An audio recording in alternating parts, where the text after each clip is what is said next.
You know that it would be untrue. You know that I would be a liar if I was to say to you, hey, girl, we couldn't get much higher. Come on, baby, light my fire. Whoa. Come on, baby. Okay.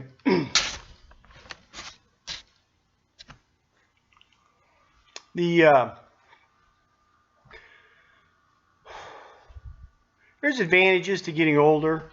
When I say older, like older, over 35. And one of those advantages is no longer having to depend on people like celebrities, actors, actresses, comedians, sports figures, no longer depending on these people for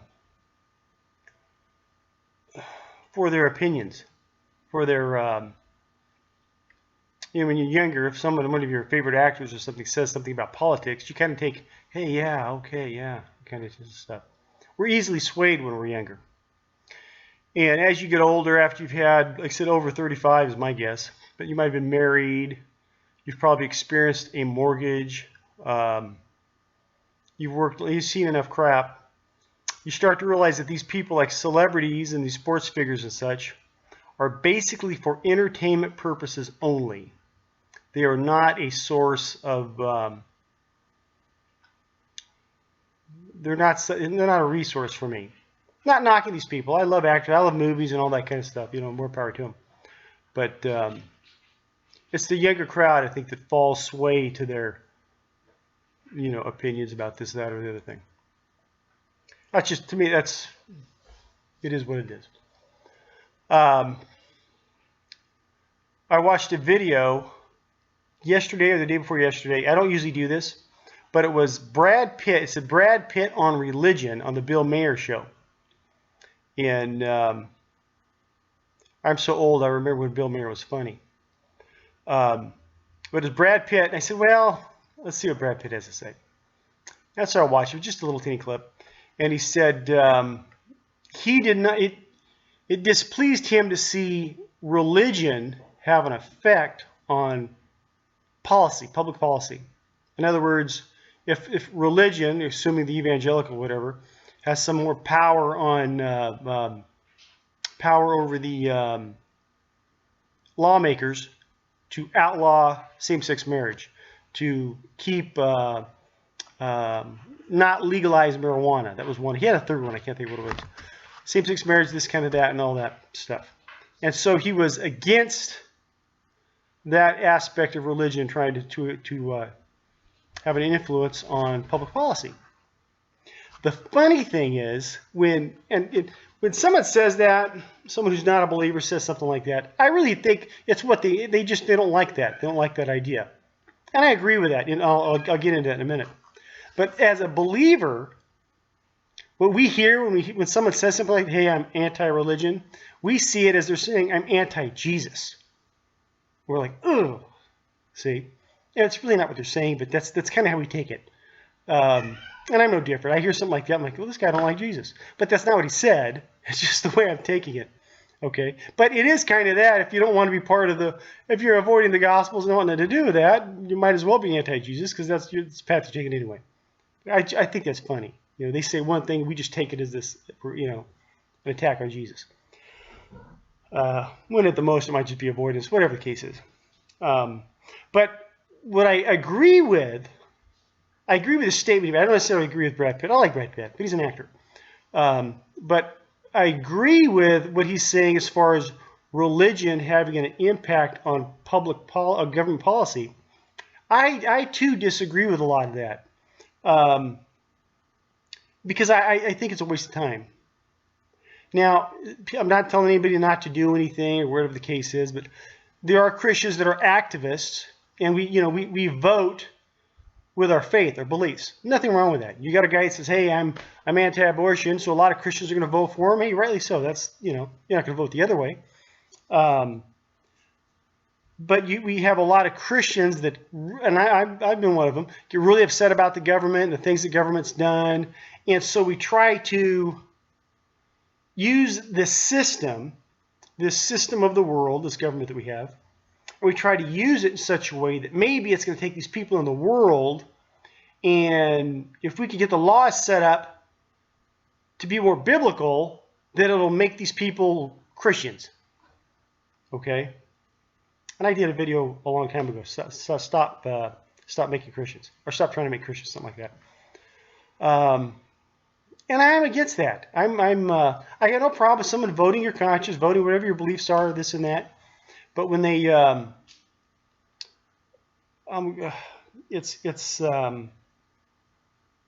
just don't think it's effective. You're using a tool of the world to go after the world and make them a spiritual people. It's just, I just don't see that happening.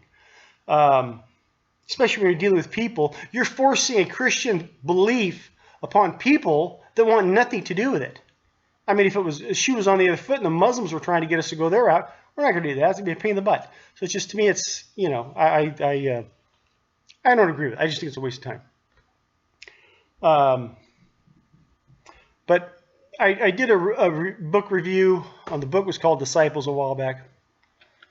And something I learned from Jesus Christ Saves All the Time, and something I learned from that book, Disciples. Same item, same thing.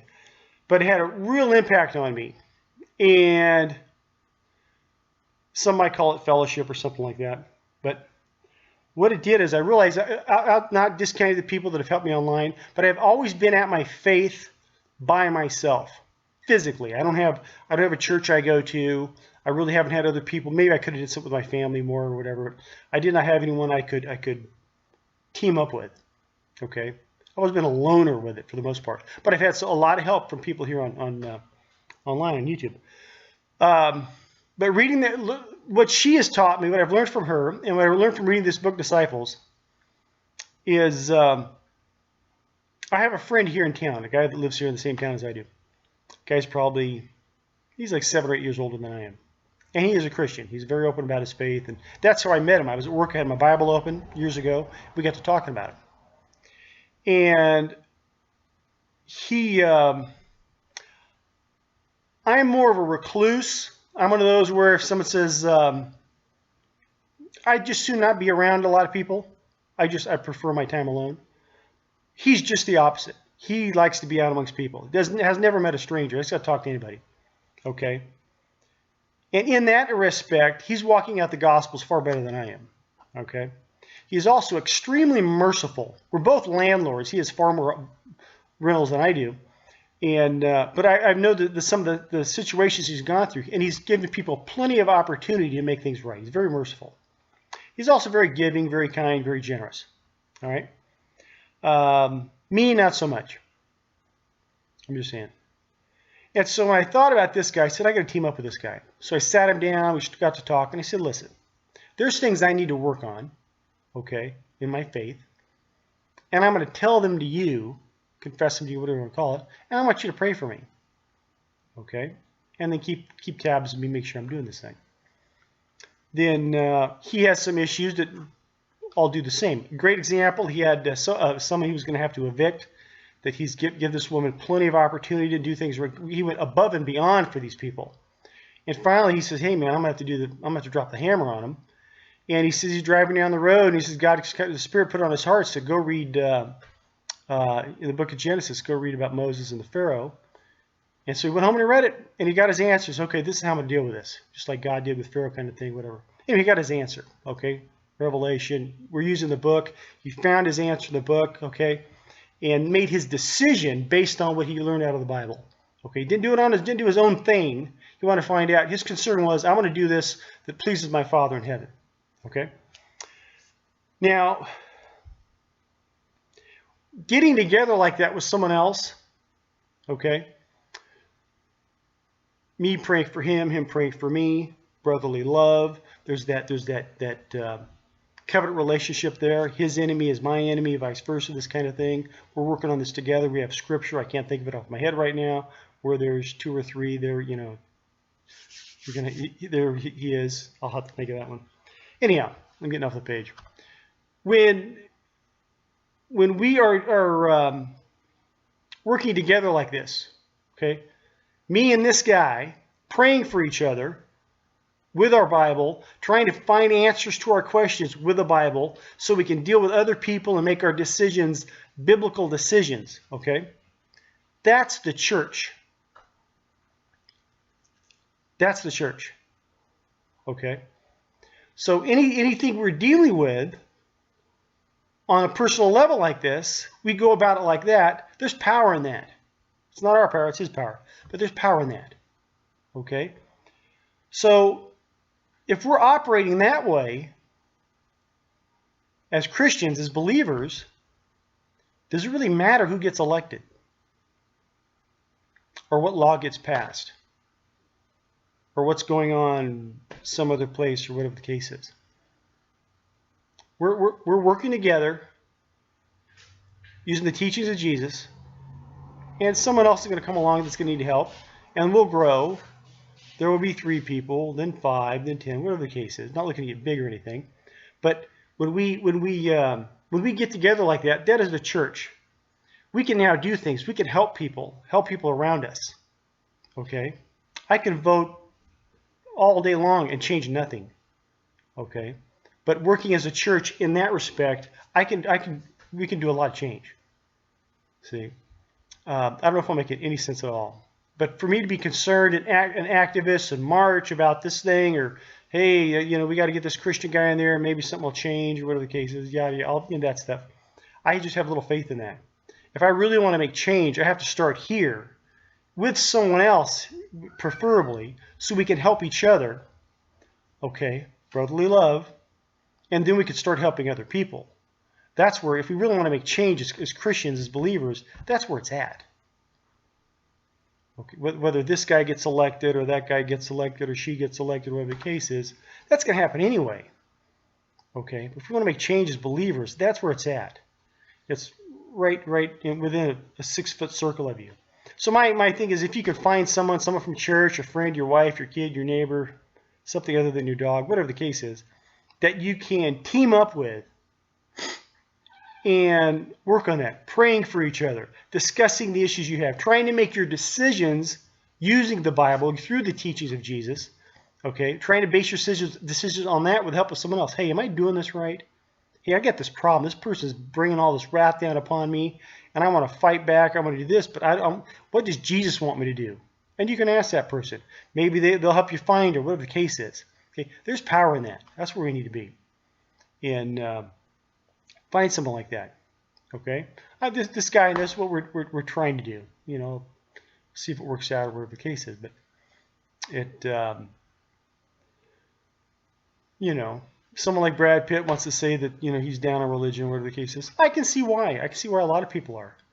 You see this huge monolithic thing wanting to, tell gay people they can't love each other or whatever. Whatever the thing is. We do that. We pray for those people. That's it. I can't sit there and, I'm in the state of California. Anything goes here. It is sanctioned.